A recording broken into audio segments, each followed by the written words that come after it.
This was A class number 7, our last A class of the series, and nothing new for solo jazz. We just did the whole routine 3 times through, so you can refer back to the other videos, or there's that one video where Jen's doing your whole solo jazz routine that's in this recap folder you can check out.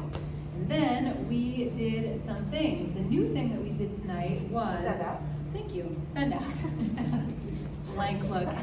So we did send outs tonight. It's a pretty plain vanilla looking move, but you're going to run into it all the time when you're swing dancing. We were saying that we used to teach it at the beginning of the session, but actually it was hard for people to grasp the idea of it. Now you guys have a good understanding of the dance a little easier. So in contrast to, maybe we go back to for a minute, tuck turns, we did out and in and around. So as a follows are really rotating their whole bodies, and leads are rotating their arms and their hands to make that happen.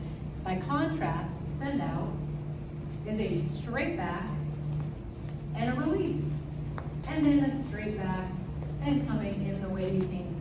So we want to make sure as leads, I'll maybe show from the side, there's 3 different ways to do the rock step for this, but you want to make sure that your arm is going back just a little bit. You want to keep extending back. It's almost like this little slingshot buildup of a stretch. You can do the best way to do the rock step, honestly, is do a forward step. If that feels a little too confusing, it just builds up a stretch that's nice. If that feels too confusing, you can step right underneath you, or you can do a rock step. But if you want to build that stretch, that forward step is something to practice. So if I do that, back, there's nothing turning in this, it's just straight back. Follows, you're just staying stuck to that hand and really feeling, is it bringing you back? Is it giving you a rotation on the spot?